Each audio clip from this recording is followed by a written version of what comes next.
Good evening, everyone. My name is Dr. Ankita Sethi. I'm consultant reproductive medicine and gynecology in Fortis, Shalimar Bagh. So today, guys, I'll be talking about puberty menorrhagia. So if you want to stop me in between also, you can stop me in between if you have any doubts. So basically, abnormal uterine bleeding class you already might have had or you're going to have now. So I'll be discussing mainly about puberty menorrhagia, a bit about abnormal uterine bleeding and a palm-coin classification as well. So puberty menorrhagia, as we know, it refers to the excessive menstrual bleeding occurring in adolescent girls around the time of puberty. It's characterized by heavy menstrual bleeding that lasts longer than normal duration of menstrual flow or the bleeding that occurs at irregular intervals. So puberty menorrhagia, why is it important? Because it can impact a young girl's quality of life, it can lead to anemia, and may indicate some underlying health conditions as well. So, menorrhagia, as we know, defined as menstrual blood loss exceeding 80 ml per cycle or prolonged bleeding. And puberty menorrhagia specifically refers to excessive menstrual bleeding in adolescent age 10 to 18 years.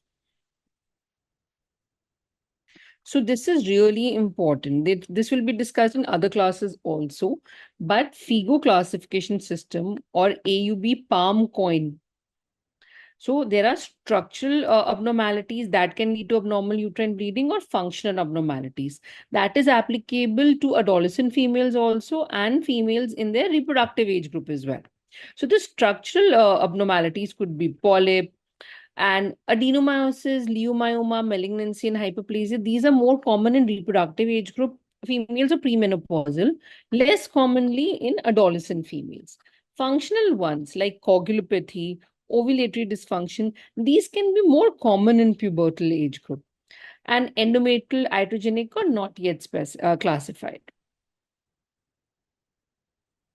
So again, FIGO classification system of the PALM-COEIN for causes of abnormal uterine bleeding in non-gravid women of reproductive age. The structural causes I've already mentioned and the non-structural causes we have already mentioned. This is the definition that we have discussed. So what could be the menstrual pattern in puberty menorrhagia? It's sometimes very difficult for the girl to tell you that actually how heavy is the bleeding. So how do you ask how many pads are they soaking? Are they using a tampon or not? The blood clot that they are passing, what is the size of the this thing? So sometimes they talk about whether it is a coin size, more than 1 inch in diameter. Sometimes they tell you that they're using two pads at the same time. So those are the things that you need to ask when you're taking the history. Sometimes they even give history of flooding or gushing sensation. That's a very common history. That they feel that there's a gush of blood coming out or flooding is there. Frequent accidents or leaking through even the double protection, or they have ever been diagnosed with anemia. If the nutritional part is been taken care of, still the patient is having anemia, that means the patient may be having menorrhagia. So these are the kind of things that you need to ask a girl, a pubertal girl, to find out whether they have pubertal menorrhagia or not. So prevalence of AUB is 40%, puberty menorrhagia is 20 to 25%. Bleeding disorders are roughly 1/3 of the puberty menorrhagia. So the other causes, as I said, will be discussed in different classes as well. So puberty menorrhagia, because bleeding disorders constitute almost 1/3 of the puberty menorrhagia. So we'll be discussing about those in detail as well today. I'll be talking about other etiology as well. So what are the causes of puberty menorrhagia? It could be endocrinological causes also, or we used to call dysfunctional uterine bleeding because of immaturity of the HPO axis. Even polycystic ovarian syndrome, as you all are aware about. If the girl is not having periods for 3 months and all of a sudden she'll have a period after 3 months, obviously the amount of bleeding will be higher than normal. Then again, if there is any thyroid disturbance, then as well, either hypothyroid or hyperthyroid, both can lead to puberty menorrhagia. So endocrinological causes, that is immaturity of the HPO axis, PCOD or thyroid disturbance. What are the hematological causes? Even though not very, very common, but at least you should be aware about it. Only then you can do the workup of these patients. So von Willebrand disease, platelet function disorder, connective tissue disorders, which is leading to thrombocytopenia, Hemophilia carriage or any clotting factor deficiency can lead to puberty menorrhagia. Again, adolescent or teenage pregnancy complications, again, if the girl is sexually active during the teenage years, then if sexually transmitted disease is there or a PID is there, as we know, PID can also lead to menorrhagia. Are they on any medications, platelet inhibitors, anticoagulants, any kind of trauma, and any systemic illness? All these things can also lead to puberty menorrhagia. So as we have discussed, I've just jotted it down for the this thing. Etiology, the cause of puberty menorrhagia can be broadly classified into the following categories. One is the hormonal or the endocrinological causes, where your anovulatory cycles, that is very common in the adolescent age group due to the immaturity of the hypothalamic pituitary ovarian axis. Adolescents often have anovulatory cycles, which can lead to irregular or heavy bleeding. Very common cause. Thyroid disorders, both hypo and hyper, can lead to menstrual irregularities.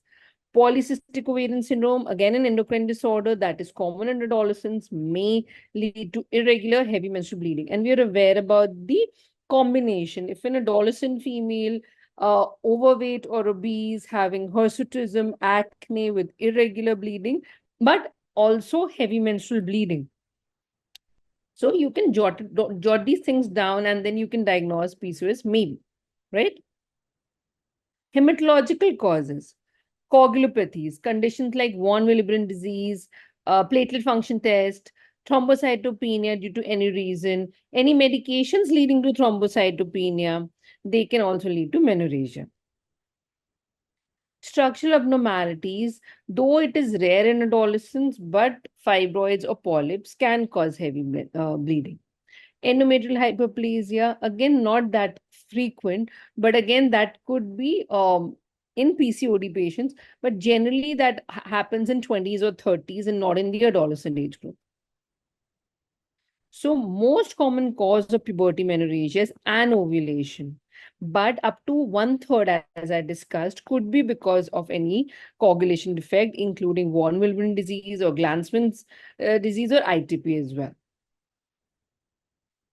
So prevalence, population-based study of 1,000 adolescents in US said the abnormal uterine bleeding can be up to 40%. And out of that, 20% had bleeding disorder. So this is US data. We didn't get an Indian data, but this ratio can be there. So that's the reason you need to be aware about the bleeding disorders as well, how to evaluate them.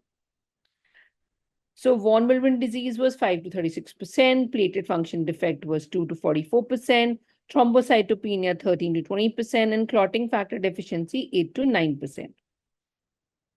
So girls with bleeding disorders are at higher risk of puberty menorrhagia. With the onset of menarche, bleeding is usually heavy, which can cause anemia and may require blood transfusions.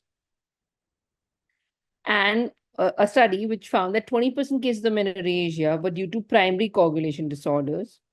Another study found that the platelet function test in 83% of the women with menorrhagia due to coagulation defect. So von Willebrand disease, the most common inherited bleeding abnormality affecting girls in US, while it is not common in Southeast Asia that frequent. And in India, platelet dysfunction is more common. So in US, von Willebrand disease is more common. In India, platelet dysfunction is more common. So ACOG in 2010 mentioned the screening for coagulation disorders should be considered in adolescent girl with menorrhagia where no obvious cause of puberty menorrhagia was found.